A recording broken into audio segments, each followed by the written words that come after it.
I'm the guy in the documentary. I started to put my plan into making. So I let him know that I want him to be with me. I let him know that I want to have sex with him. I let him know I want to lay with him. He started crying and begging and pleading. You know what I'm saying? Mark, I don't want to be like this. I don't want to be gay. I don't want to. But at this time, you know what I'm saying, I'm out of control. I don't want to hear nothing, no talk. As long as you don't try to transgress me, we good. Because anything other than that, bitch, I'm going to fight back and I'm going to do what the fuck ever I feel I need to do to protect me. So you can take that shit to the fucking bank, nigga, and deposit it. Because I'm standing on that and I'm dying on that. Feel me? Against you and who the fuck ever else. You feel me? I ain't out this bitch robbing motherfuckers. I ain't out this bitch doing nothing to nobody. What I'm about to talk about is has been a very touchy, delicate, crazy, twisted, warped subject that's been kind of haunting me for years. Yeah, for many, many years. And I try to just overlook it or forget it, but it's hard, you know what I mean? And me being who I am, if something bothers me and it just keeps bothering me, eventually I got to say something or do something about it. You know what I mean? Not saying that this video will change anybody's view or idea or opinion of me or of the situation that I'm about to discuss. But hey, you know, it is what it is. You know what I'm saying? But I feel like I need to clear the air and let it be known, you know, the truth, let the truth be known about what really happened and what really was meant to be. What was meant to be was totally not what happened. We had sex together, and, you know, we fought together, and we was there for each other. The relationship that we shared was really like the relationship I had with my child's mother. I mean, we were so compatible. We were, you know what I'm saying? We had so much in common. We developed great feelings for one another. He was like my shadow. Everywhere you seen me, you seen him. We were best friends. It wasn't, the relationship wasn't based on sex, you know, me fucking him in his ass. It was more than that. You know what I'm saying? I cared deeply about him. And I was inspired from watching a guy on YouTube, the Donta Show. Watching his shows inspired me to talk about my story. Because like I say, and I'm man enough to admit that I did not have the courage or the knowledge of how to go about in doing this. You know what I mean? But watching the Donta Show inspired me. And I was like, you know what, man? You made your bed, you gotta lie in it. You know what I mean? But in order for you to feel some type of peace and to kind of resolve the situation within myself, you need to let it be known what really happened, what was really intended. Okay. And like I say, watching the Donta Show really inspired me. I rock with you, Donta. Real talk, bro. I love your show. I watch it every day. I also watch other YouTubers, but it's something about the Donta Show. It's like, you know what? I need to reach out to him and put my story out there. Okay. So, as a lot of y'all may know about the documentary called Turned Out, Sexual Assault Behind Bars in Alabama. Okay. That documentary was done in 2001. I'm him. Well, one of the guys. The other guy, he is no longer here with us. He passed away. You know, it is what it is. May he rest in peace. I'm still here. And I would like to tell my story about the story that a lot of people in the world have seen. They've made their own judgments on it. I've read the comments and, you know what I'm saying, this, that, and whatever. You know what I mean? Hey, everybody is entitled to their own opinion. But that documentary was not, they edited a lot of stuff. They capped out some stuff. They ran some stuff in with each other. It was not like that. It's not like that. Like I say, the name of the video is Turned Out Sexual Assault Behind Bars. Now, sexual assault does go on behind bars.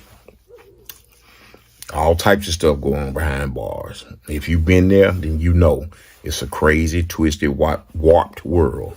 It's a world within itself. You know what I mean? But I just felt the need that I need to tell my story of the events that were in that documentary. Everything was not true. Everything was not true. Some of it, yes, but most of it, no. The director, okay, I was introduced to these people. They were from Camden, New Jersey, Boston, Massachusetts, somewhere in Massachusetts, something like that. But the name of the company was Issues and Incarcerations, Interlock Media.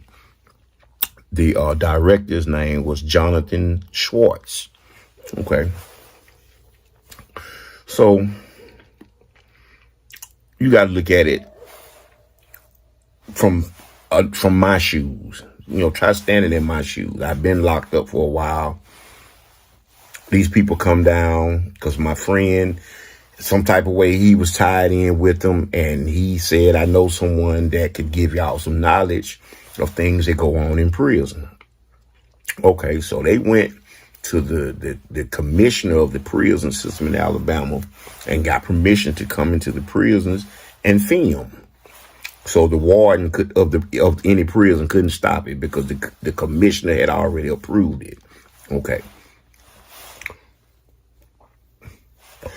Because if any of y'all know, you can't just, come up to a prison and say, oh, we want to film about your prison or we want to film prisoners. No, they can't. That's not possible. They have to have permission. You know what I mean? So they come to the prison. Well, they actually did. They did it in 2 prisons because I got in some trouble at the first prison where they were filming at, and I got transferred to another prison, and they got permission to come to that prison to finish up the documentary. Okay. Like I said, the documentary was solely based on trying to educate and teach people about prison life. But that's not the way they edited it to be. They made me out to look like I was some type of animal or some type of monster, and I'm not. That's not me. I'm not no animal. I'm not a monster. I'm not a bad person. Yeah, I've done some bad things in my life. I've made some mistakes, but I'm not an animal. So they come to the prison and man, listen, when I say, when you've been locked up, man, you only see the female officers, which, some look pretty decent, but, this man comes and he has a whole crew. It was like 8 of them, and it was like him and it was one other guy. All the rest were females, and they were beautiful. They bringing me free world food. Like, what do you want to eat?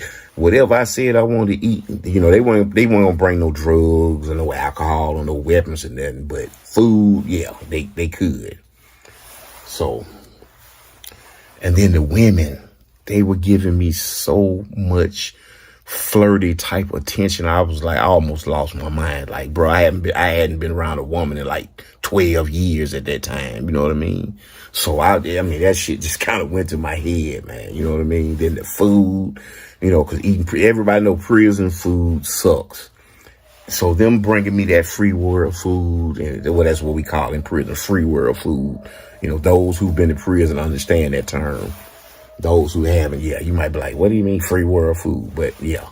Okay, so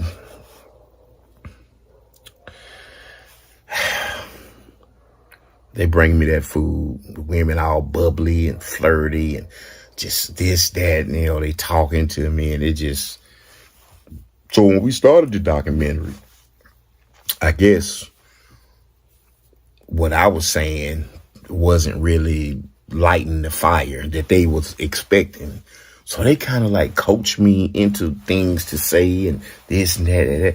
And I just kind of like, the more I done it, it's like the more comfortable I became. So I just went to just throwing stuff out there and adding stuff and just, you know what I'm saying, hyping it up, you know, this, that, and the third, like, you know, and that's what they wanted. That's what they wanted. And me, you know, I was young. I had, like I said, I had been locked up. You know what I'm saying? They, you know, eating that garbage for that many years and, you know, not being around no pretty women, like being, you know, like, cause you can't be all up on the female guards and, you know, talking to them like, you know, a personal type, you know, area like that. So, you know, all that stuff was like, man, it just blowed my mind back. Like, I was like excited and happy and just all over the place. You know what I mean? Because I hadn't had this in so long. And all the time I was not knowing that their intentions were to get this video from me and exploit me and to make me look like some type of predator. They were nice. They were respectful. They seemed like great people. And that's how I looked at them. That's how I took them. But the whole time they had other ideas. And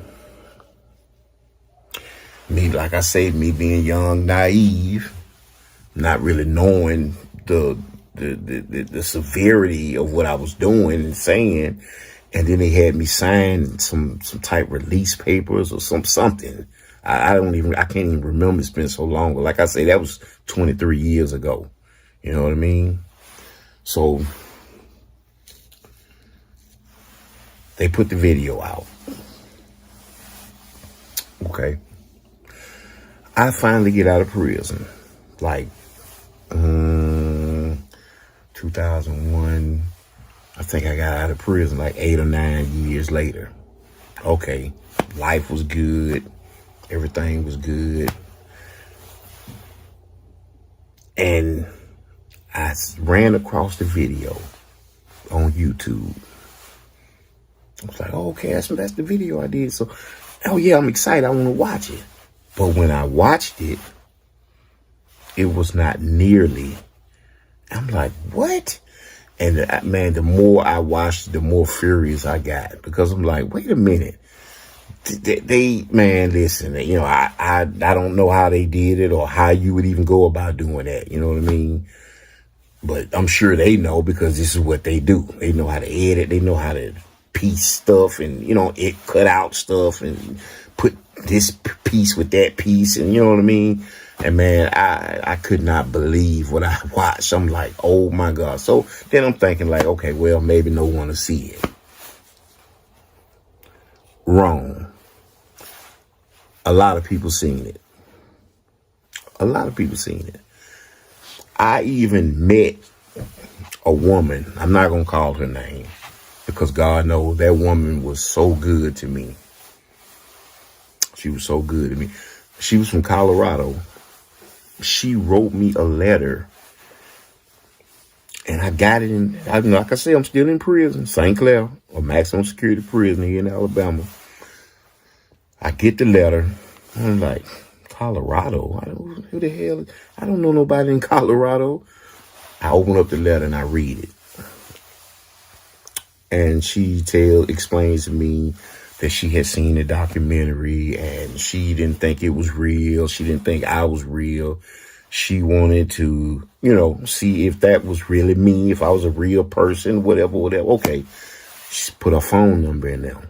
So, in prison, Alabama, at that time, the cell phones was just like really starting to hit. People were getting cell phones, right? I had a friend, may he rest in peace, because he's no longer with us.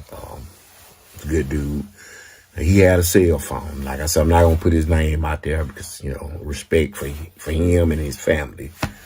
But he had a cell phone, and I said, hey, we kicking. I said, man, I got this. And he read the letter, and he was like, man, you might want to call her the way she talking. Like, she might, you know what I mean? I'm like, man, that's probably some, probably just some bull crap. You know what I mean? But it wasn't. She wasn't. She was real. So I called her. And do you know, after talking to that lady, we built a bond so tight. It was as if we had known each other for forever.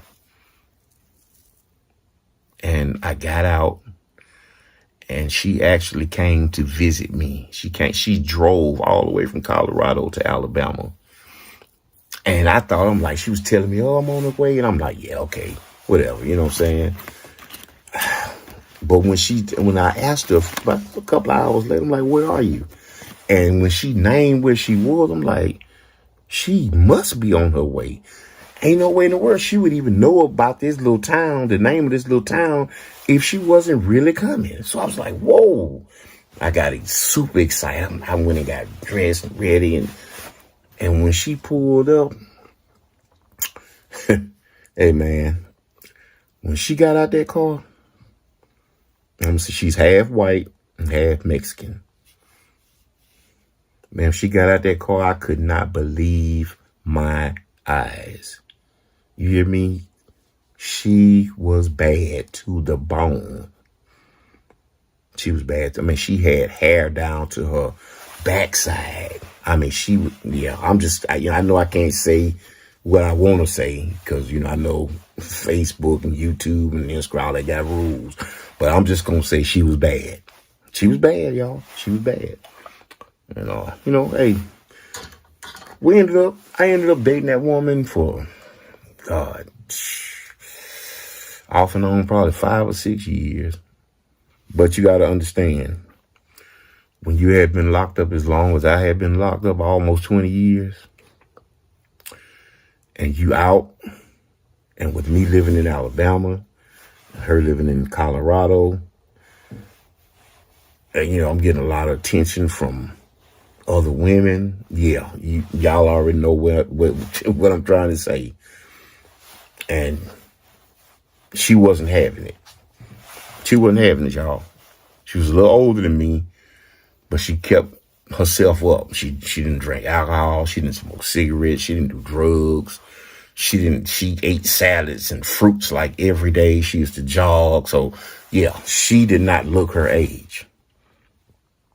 But she was smart. She's very smart. And she was very observative.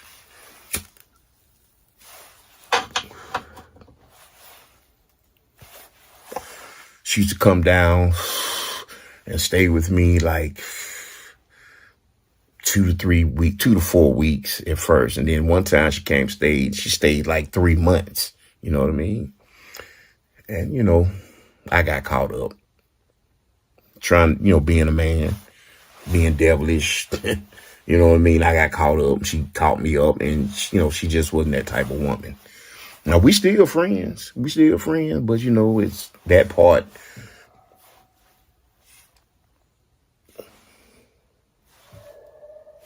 I know ain't nobody here but me.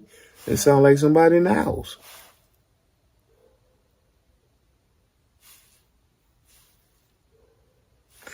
Anyway.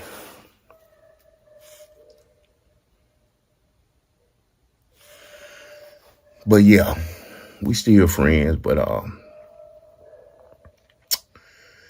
and what's so funny about it, the way that she even learned about me was that documentary. And she wrote to me because she wanted to see if I was a real person. If, and yeah, I told her, yeah, I'm a real person. I'm really in prison. But when I did that video, that was years before. And she said, hey, you still in prison? Like, yeah, I'm still in prison. And hopefully I'll be getting out soon. And then I got out like 2 years later. Yeah, I almost finished my whole sentence, but they did finally let me out on parole. I only had like 2 years left, about a year and a half, you know what I'm saying, before they let me out. But, and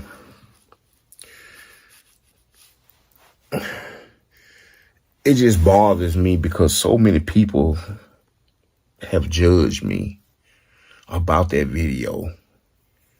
Family, friends, a lot of people. And they don't even know the truth. They've never even talked to me. They've never met me. Nothing. They don't know anything about me. But I can understand. Because when I watched it, especially if you've never been to prison and you watch that, you would definitely be like, whoa, I don't ever want to go to prison. And that's what the whole video was done for. The video was done to try to, keep young guys from coming to prison. That was the whole purpose of the documentary, was to try to steer youngsters in a different direction than a life of crime so that they would not come to prison. But Jonathan Swartz, the producer, and I guess the owner of the company, Issues and Incarceration, Interlock Media, I guess, his intentions was to make me look bad, to make me look like I was a pure animal. And I'm like, and look, man, let me tell you something. Let me tell y'all something. Anybody knows, in the state of Alabama, I don't know about no other states, but I can speak about this one. In the state of Alabama, man, look, I would never got out. I would have had more time and all that, bro. And all that. Alabama does not play that. But that documentary, man, it made me look like a pretty animal. And I'm like, whoa. I've tried to call Jonathan Swartz, email, text, never a response. Never. And like I say, I talked to the guy, Dante, that does the Donta Show on YouTube. Really cool guy. Really cool guy, man. You know what I'm saying? Down to earth, understanding, you know what I mean? And when I talked to him, he basically told me, man, that video, they're not going to never take it down. You can forget that. I said, understood. But, and like I say, watching his shows, and he left his number up there. So I'm like, man, it had been on my mind for so long. And finally I said, you know what? I need to do something about this. I need to try to straighten this out. And I know, like he said, and I understand that people still gonna feel the way they feel. And they have that right to. You're entitled to feel however you feel. But people who know me, I have plenty of friends out here. Plenty. And they good people. And they know I'm good people. They know this. But I know it's a lot of people still gonna feel the way that they feel about it. And I understand that. I understand, it is what it is. You know what I mean? But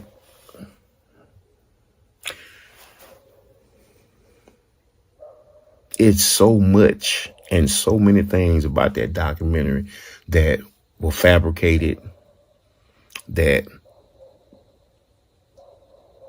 it was so many lies. It was an act. That's what they wanted. That's what they wanted. That's what the producer and mainly everybody in his crew, that's what they wanted. They didn't, like I say, the stories and the first thing that I started talking about, he was like, nah, we want you to talk about this, and we want, you know what I mean? You really? I'm thinking in my mind, like, you want to hear about that? This is okay. Okay. So they feed me. They, you know what I'm saying? Okay. They come to see me. They come to do this documentary. I'll say, I'm gonna give you what you want. And I gave it to them, not knowing that it would paint a very, very bad picture of me. If I'd have knew that, I would have never done that at all. Never. I would have never done that. Because like I say, it's so many people that have seen that video have so many bad comments and opinions about me, and I'm not even that person. I'm not that person.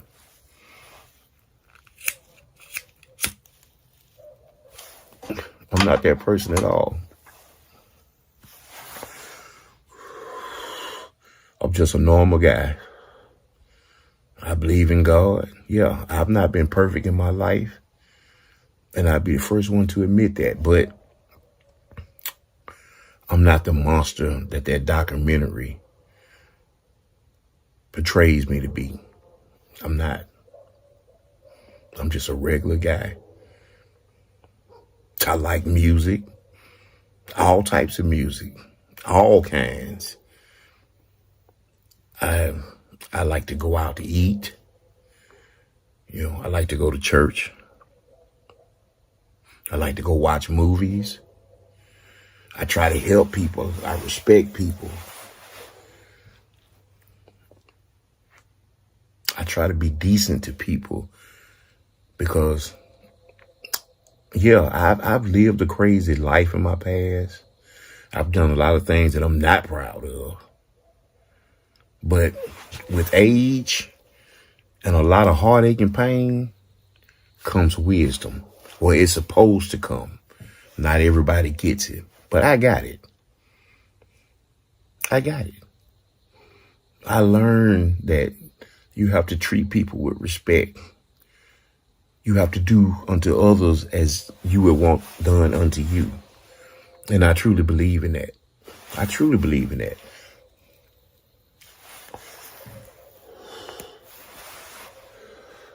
Am I perfect? No, I'm not. No, I'm not. I don't claim to be. But I'm a human being. I'm a human being with feelings and emotions. And I just wanted to put it out there, man, that what that documentary shows, that's not me. That's not me, y'all.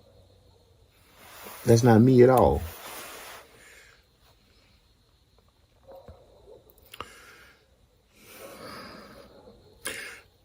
Family, a lot of them don't fool with me behind that documentary, and I know that. I know that, and that's cool. It's no thing, but I just wish that they would have talked to me and asked me, like, you know, so like a couple of my family members did. And I talked to them and I told them, like, okay, I understand now. You know what I mean? The purpose, what the purpose was for the documentary, why it was done, and, you know what I'm saying, why did I decide to do it?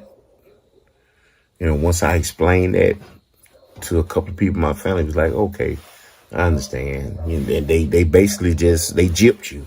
You know what I mean? They used you because they knew you were vulnerable. They knew you wanted to eat some of them hamburgers and pizzas and chicken and all that stuff they was bringing. You know what I mean? And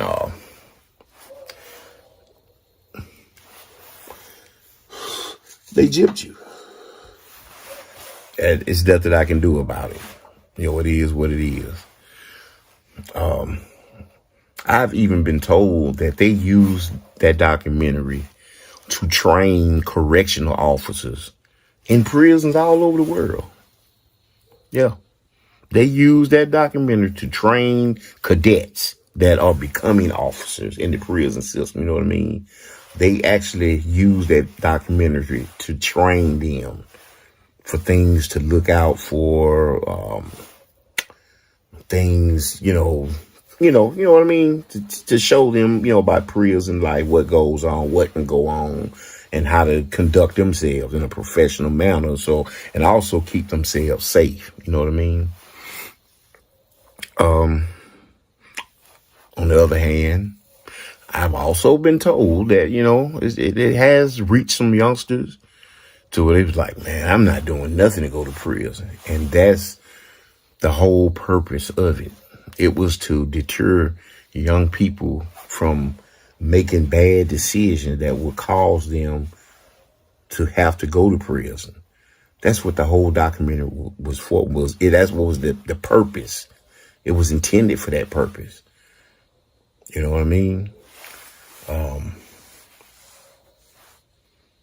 Those who know me know me. Those who don't, and they try to judge me and think they know me from that documentary, that's not me. That's not me at all. 100%, that's not me. And I know a lot of people have seen it. And hey,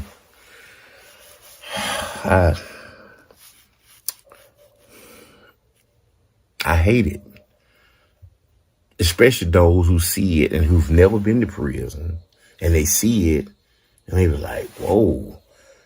And they're so fast to judge and criticize without not ever even saying a word to me. Not ever even asking me about it or man, what really happened, or what really went on with that, or what was your intentions, or what, what I'm saying? Just so fast and so quick to judge and criticize me. And I'm like, all you got to do is just ask me. Just ask.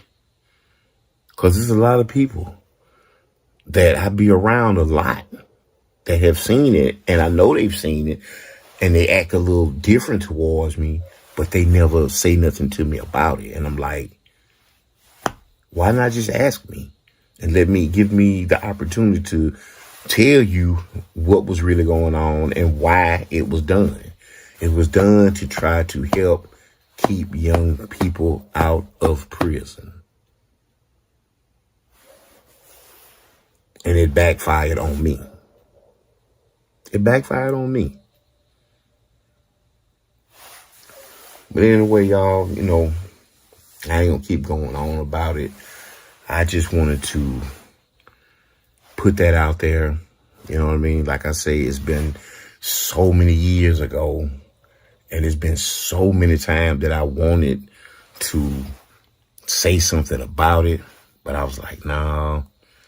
You know what I'm saying? But like I say, watching the Donta Show, and for y'all who don't watch his show, you need to watch his show. Especially you parents that have kids and, just rap music is influencing them. They want to be on the lean and the perks and all this, and they toting these big guns and they with their homeboys and all this and that. Man, let me tell you something. At the end of the day, man, when you go to prison, ain't no guns. Ain't no guns, period. Ain't nobody got guns in there but the guards in the towers. And that's the sole purpose. If you try to hop over that fence and run, they're going to shoot you. They the only people got guns. Ain't no guns in prison. Your friends ain't... Very seldom will you find people in prison that'll be your friend just because. It's usually always an ulterior motive behind it. Usually always. People from your hometown, in Alabama, in prison, we call it the homeboy. Oh, that's my homeboy, because, you from the same city or whatever. Like in the feds, it's like it might be different people from all over the world, different states. But in Alabama, I can speak on it because I've been there.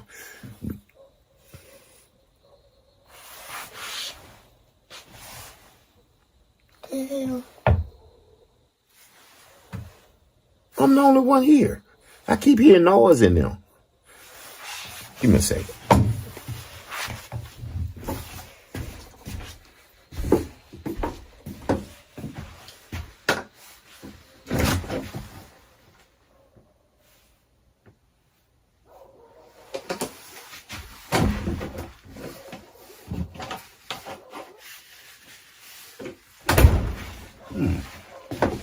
All right, well, I don't know what's up with that, but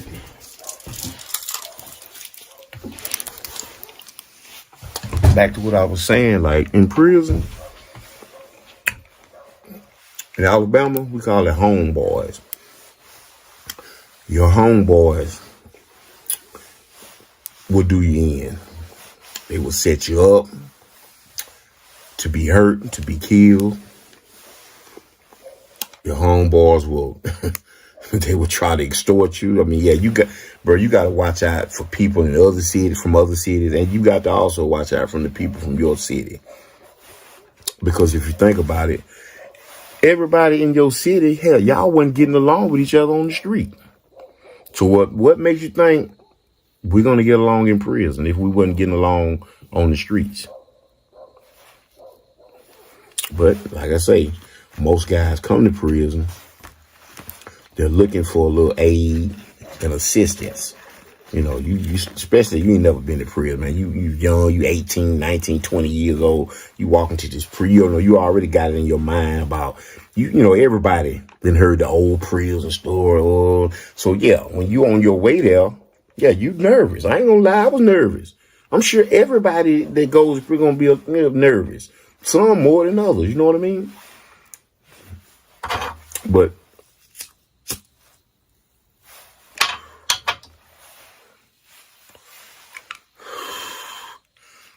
you got to watch out for, people from your hometown just as well as people from other cities. Ain't no guns. There's no guns in prison. You either got to be willing to use them knuckles or a lock and a sock, or you can use the hot water as a weapon or a knife. And sometimes some situations can become so big and so bad that you cannot handle it alone. You can't. And example is like, okay, in the state of Alabama, Birmingham is pretty much the most dominant city in the Alabama prison system. Now, don't get me wrong. You got some riders from everywhere. Mobile, Montgomery, Tuscaloosa, Opelika. They're all over. You got some stomp down riders that don't care how many it is. You know, you got to come on with it. But Birmingham, it's a lot of them. It's a lot of them in prison, Alabama. A lot of them. And let's just say you from some small city in Alabama. And you get into it with some Birmingham dudes. They coming. Birmingham coming. Ain't gonna be just no one coming or a few coming. There's a lot of them gonna come. And if you by yourself, bro, it's, you know what I'm saying? You pretty much in a no-win situation. Pretty much. Like I say, don't get me wrong, it's riders from everywhere. I mean, I've seen some in action that took on a lot of guys just by themselves.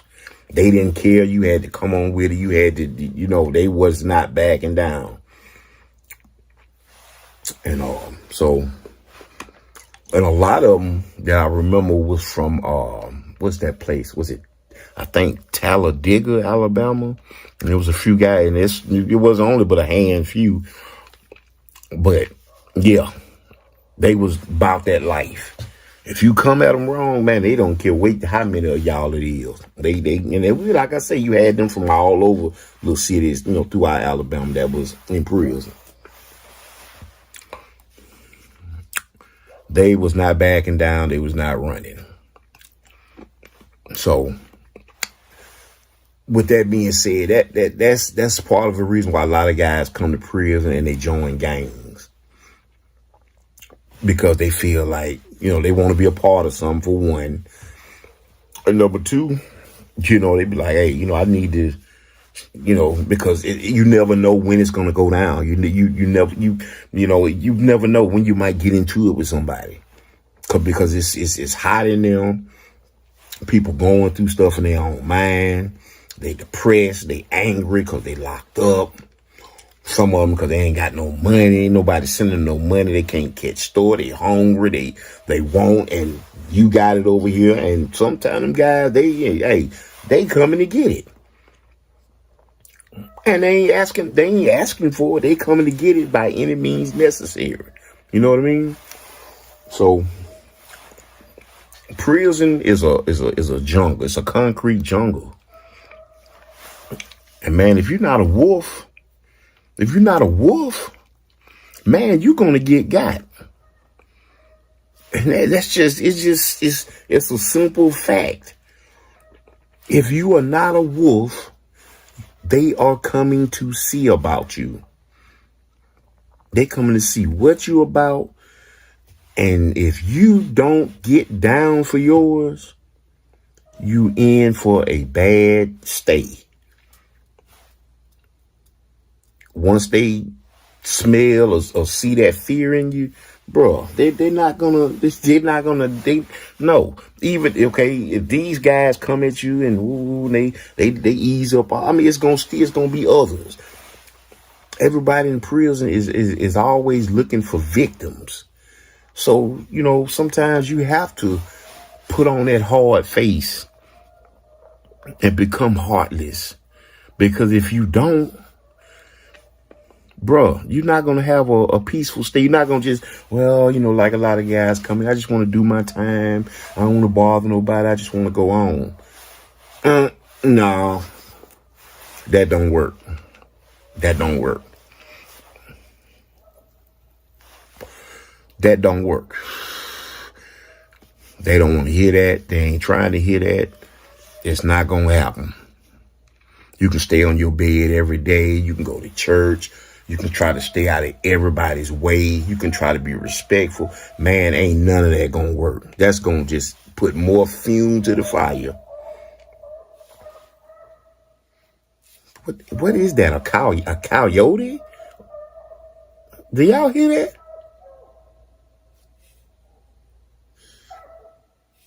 It sounds like he's getting closer. Hey, y'all, I don't do animals. Yeah. Yeah, I'll be going inside soon.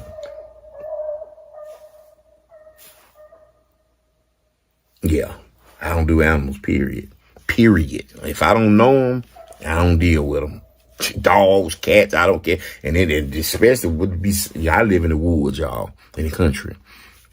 Sometimes I be sitting out here and I be hearing stuff like, I'm going on in the house. I don't do animals. But like I was saying, anyway, prison is a jungle. It's a jungle, y'all.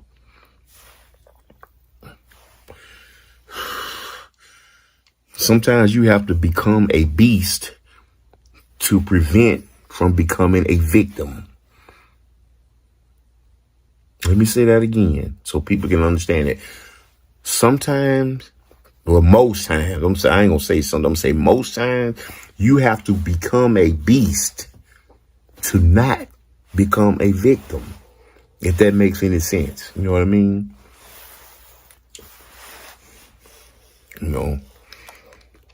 Not saying it's right. I'm not saying it's a good thing, but to not become a victim, sometimes that's what you have to do. You know what I mean?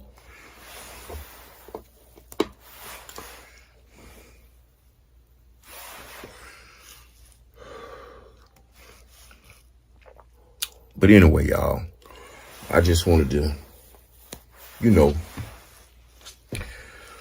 talk about that documentary to let people know that documentary was oh my God, man, it was edited and stuff was added, and man, I can't even explain it. Like it just, it makes me sick to my stomach. Like, but hey, it is what it is, man. And that was me. That was me. But I just want to let the world know I'm not that person. That's not who I am. That's not what I stand for. Yeah, I did the documentary, but I thought, because really, my friends who had set me up with them people, because the parole board kept denying me. They would not let me out. My friends like, look, we know these people. They want to know about prison in Alabama and what goes on and how things go and this, that, and the third. And they willing to, come in and talk to you. And they going to, go to the parole board and show them and talk to them and tell them that you help bring up awareness about prison in Alabama. And, hopefully, you'll get parole. I got parole 8 years later after I did that documentary. 8 years, which they was probably going to give it to me anyway. It had nothing to do with me doing that documentary, because the way they made that documentary, it made me look like a total animal. And I'm not. I'm just a regular guy. Just a regular guy. But anyway, y'all, I just want to say that, and I hope all of y'all stay blessed, and I hope that y'all listen to me with some understanding, with an open mind and an open heart to what I've said. You know what I mean? For those who the documentary deterred from going to prison or doing things that may lead them to prison, hey, that's a win. Because I don't want to see nobody go through that. Nobody. For those who was curious about who I am and, what went on with this, that, or whatever, and now you know. And for those who still have their same opinions, hey, you entitled to that. But I'm letting you know that's not me. The documentary was all just fabricated and this and that. But anyway, I hope everybody stays safe and stay blessed. And with that, I'm going to end this.